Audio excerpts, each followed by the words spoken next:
Bonjour et bienvenue sur Tatou Senti, le podcast qui désormais agite le parfum. Pour cette 6e saison, j'explore toujours le monde du parfum avec une autre vision, celle de vivre et de mieux vivre le parfum. Faire parler les odeurs, le nez et les saveurs, avec plus que jamais l'accent sur innovation, audace et créativité. Chaque semaine, j'inviterai à mon micro des chefs d'entreprise, des parfumeurs créateurs et tous ceux qui participent à la recherche et à l'innovation. On y parlera donc parfum, saveurs, ingrédients, odeurs, développement durable. Autant de portraits et d'échanges bien sentis en mode passion et surtout en mode complice. Je suis Bettina Ekroyn, journaliste, experte parfum et saveurs et créatrice du blog tatousenti.com. Pour ne manquer aucun des épisodes, je vous invite à vous abonner à Tatou Senti Podcast sur votre plateforme préférée. Et maintenant, bonne écoute et sentez-vous bien. Bonjour à toutes et à tous. Je poursuis mes épisodes sur la rose et cette fois-ci avec Jérôme Di Marino, parfumeur chez Mann. Encore la rose, me direz-vous. Elle est et demeure la reine des fleurs pour les parfumeurs, même s'ils n'en sont pas toujours fans. Dans nos jardins, les variétés de roses ne se comptent plus, alors qu'en parfumerie, on s'arrête à 2. Ouf! On parlera seulement de la Damascena et de la Centifolia. Autre détail, et pas des moindres, sentir la rose pour les futurs apprentis parfumeurs est l'exercice le plus déconcertant. Pourquoi ? Eh bien, la rose, dans nos jardins, n'a pas la même odeur que l'essence ou l'absolu rose utilisée par les parfumeurs. C'est une question d'extraction, d'où certaines molécules s'envolent et ne résistent donc pas à la chaleur. Pour Jérôme, pendant un moment, c'était du style « je t'aime moi non plus ». Or, ce sera la découverte de Paris d'Yves Saint-Laurent et Chloé, évidemment, qui lui feront évoluer son regard. Néanmoins, la rose est son plus grand défi, c'est-à-dire ne pas tomber dans des facettes vieillottes et vintage. Mais au final, quoi qu'il arrive, on ne peut pas se passer de la rose. Alors, écoutons donc Jérôme Di Marino, sans plus tarder, nous en parler. Bonjour Jérôme. Bonjour Bettina. Alors, quel est ton plus beau souvenir de rose ?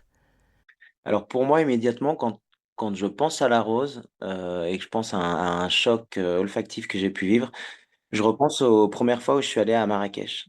À Marrakech, notamment dans Mhm. les souks. Parce que c'est vrai que la rose, c'est un produit qui est très présent dans la culture marocaine, entre autres, hein, parce que c'est une culture très riche, olfactivement et gustativement parlant pour les sens. C'est quand même une culture, qui a beaucoup de produits, qui nous intéressent nous en parfumerie.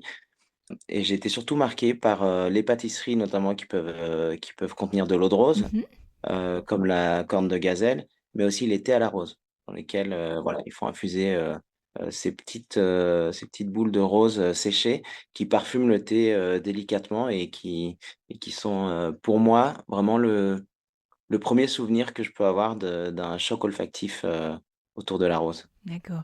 En fait, est-ce que l'odeur de la rose est quelque chose que tu aimes ? Alors, pas particulièrement, parce que c'est vrai que c'est quelque chose comme beaucoup de Français ou de personnes de ma génération aussi, je pense, heu, c'est quelque chose que j'associe à, de la parfumerie pas forcément Mhm. moderne, des notes un peu, voire vintage, poudrées, voire même fonctionnelles, si on pense à des odeurs de papier toilette ou de spray, pour l'intérieur, pour les toilettes tout simplement, de désodorisant. Donc c'est pas une matière première pour laquelle j'avais particulièrement d'affect, mais je pense qu'on va y revenir. Il y a certains parfums et grands parfums qui m'ont aidé à aimer la rose et à apprendre à l'apprécier. Oui. Comme lesquels ? Je pense notamment à déjà le classique, Paris d'Yves Saint Laurent qui est pour moi un vrai chef-d'œuvre, dans cette rose très texturée, très riche, qui est certes poudrée, mais qui a quelque chose de cosmétique dans le sens positif du terme et que j'aime beaucoup, qui pour moi reste, un iconique, une vraie référence quand je travaille autour de la rose. Et puis je pense à Chloé, de Chloé, l'eau de parfum, qui est pour moi une interprétation de la rose très moderne, très fluide, avec un côté pétalé, très propre, qui pour moi est vraiment addictif. Je trouve que c'est vraiment une forme d'addiction, cette odeur de rose, propre et fraîche, et qui est pareil, une rose qui a beaucoup marqué et qui continue de beaucoup marquer, mon écriture en parfumerie quand je travaille autour de la rose. D'accord. Alors, en fait, est-ce que c'est pour toi une note, une odeur qui est challengeante et comment est-ce que tu arrives à, à la travailler Alors oui, comme j'ai pu le mentionner, juste avant, en effet, c'est challengeant parce que il y a cette question de modernité beaucoup autour de la rose. C'est certes la Mhm. Donc c'est ça le défi. Exactement. Donc elle est inévitable en parfumerie. C'est la reine des fleurs et la rose, ça reste quand même, l'incarnation de la féminité en parfumerie.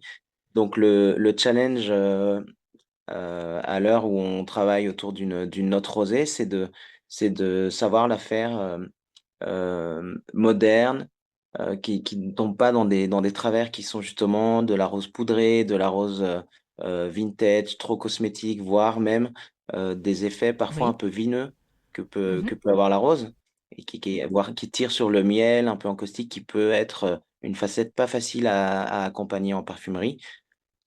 Après, c'est vrai que chez Man, on a certaines qualités de rose, dont une, rose qui vient de Moldavie, qui s'appelle chez nous la rose Lani et qui est une rose qui a un profil assez particulier parce qu'en Qui fait est une damascena ou une centifolia? non, c'est une autre, espèce C'est complètement autre botanique chose? et du coup, elle a la particularité et l'avantage de pas être très épicée et pour moi, dans la rose aussi, ce qui fait ce côté vintage, c'est le côté épicé, un peu clou de girofle, qui date, du coup, qui fait presque tirer ça, vers un œillet. Et du coup, cette rose, elle est beaucoup plus fraîche, elle est beaucoup plus fruitée, avec des accents presque de litchi. Donc c'est une rose, c'est un absolu, avec lequel moi j'aime beaucoup travailler, parce que du coup, ça me permet d'apporter cette clé de modernité dans la rose, en ayant une rose moins épicée et beaucoup plus fraîche et fruitée. D'accord. Mais en fait, c'est comme variété, c'est une variété qui n'est ni damas ni centifolia. Non, c'est une autre variété botanique. Alors, je vais être honnête, le nom botanique m'échappe, mais Non, non, mais c'est pas grave. C'est simplement, c'était pour être sûr d'avoir bien compris. Et alors, toi, intrinsèquement, t'es plus centifolia ou plus damascena? alors moi, je suis plutôt, Damascena. Parce que justement, je trouve qu'elle a des accents plus fruités et j'aime bien ce côté pétalé, riche qu'elle a. D'accord. En fait, ce qui est difficile aussi avec la rose, il y a eu une vraie demande sur le marché, de naturalité, et cetera. Mais la rose, c'est un produit qui est compliqué quand on utilise son essence ou son absolu parce que elle a en plus aussi, une facette verte qui est très présente, qui est très marquée, qui peut même rappeler, l'odeur de l'artichaut. Donc c'est sûr que quand on en met beaucoup, même si le consommateur ou la consommatrice a très envie d'avoir de la rose à l'état naturel, il peut vite, être, face à un rejet par rapport notamment à cette facette verte, légumineuse, qui est assez frappante, les premières fois où on sent des roses. Moi, j'ai le souvenir quand j'ai commencé, Mhm. à l'ISIPCA, quand j'ai commencé à sentir toutes les matières premières. En fait, c'est presque même la frustration qu'on a quand on commence, c'est d'avoir cette odeur de rose fraîche pétalée dans la nature et de se retrouver Qui n'a avec, rien à voir. un produit, qui est très brut et qui est beaucoup plus difficile, à utiliser. Alors, quel est le parfum dont tu es le plus fier qui a de la rose? Alors c'est un parfum pour une marque niche qui s'appelle je pense qu'on en a déjà discuté, Une Nuit Nomade Oui. et en fait c'était un parfum qui m'avait été inspiré, après un voyage à Oman, Mhm. qui s'appelle le Jardin de Misfa. Donc j'avais travaillé sur la version, originale Oui. qui était sortie déjà il y a quelques années autour de cette pâtisserie omanaise, autour de la date avec de l'eau de rose, de la cardamome, de l'amande et cetera Mhm. et on a lancé, il y a quelques mois en fin d'année, la version extrait et je suis très content de cette version parce qu'en fait, j'ai réussi à intensifier la date par Oui, un côté miel qui fait aussi le pont avec la rose. Donc là où dans l'original, on avait une rose qui était dans un traitement eau de rose, beaucoup plus floral, pétalé, là, on arrive sur une rose qui est beaucoup plus charnue, qui est beaucoup plus intense et qui se répond très bien avec, l'odeur mielée justement de la rose et la date. d'accord. Est-ce que tu as un autre exemple aussi dans des choses récentes Des produits du où il y marché a une autour de la rose? rose? Alors c'est vrai que c'est des choses qu'on a beaucoup vu en collection. Oui, Chez pas mal de marques, notamment Lancôme qui a lancé toute une collection autour de la rose qui est quand même, iconique sur la tout à marque. fait. J'aime beaucoup aussi le traitement de la rose dans Radical Rose Oui. de matière première. Mhm. Je trouve que c'est un bel exercice, on sent qu'il y a un très haut dosage de rose naturelle, mais elle est très bien accompagnée et justement on n'est pas, on se heurte pas aux défauts que peut avoir la rose, par l'épicé ou par ce côté très vert, qui rappelle l'artichaut. En fait, je parlais de toi, de tes créations. Est-ce qu'il y en a une autre Ah, dont tu pardon. aimerais parler? Alors, c'est vrai que vu que c'est pas un produit vers lequel je me tourne, spontanément ou très naturellement, j'ai pas beaucoup Oui. de je me rends compte que j'ai pas beaucoup de créations qui mettent la rose au centre du propos. J'utilise beaucoup la rose, au quotidien, mais presque plus comme un outil technique, voire esthétique pour apporter de la qualité, pour apporter de la féminité. Alors, ben justement, c'est une autre façon de l'utiliser, ça. Donc ça, c'est intéressant ce que tu dis. Tu as un exemple à nous donner où justement tu l'utilises de cette façon-là? Alors, par exemple, je l'ai utilisé dans un lancement d'une fragrance qui vient de sortir cette semaine qui s'appelle Jasmine Freak Oui, tout à de fait. Room 1015. Mhm. Et en fait, c'est pas du tout une rose le thème, c'est un jasmin comme son nom Oui. l'indique. Seulement je l'ai travaillé en duo avec une mangue et dans la mangue, il y a des notes, rosées D'accord. et du coup, pour donner de la naturalité à cet accord mangue que j'ai travaillé avec cette rose absolue de Moldavie qu'on a chez Man pour, Mhm. renforcer les côtés, fruités, soufrés, un peu litchi que peut avoir naturellement la mangue. Donc c'est là où je l'utilise plus comme un outil technique que, la rose, en tant que telle à proprement parler comme propos olfactif. Quand tu dis comme outil technique, qu'est-ce que tu entends par là pour que l'auditeur puisse comprendre?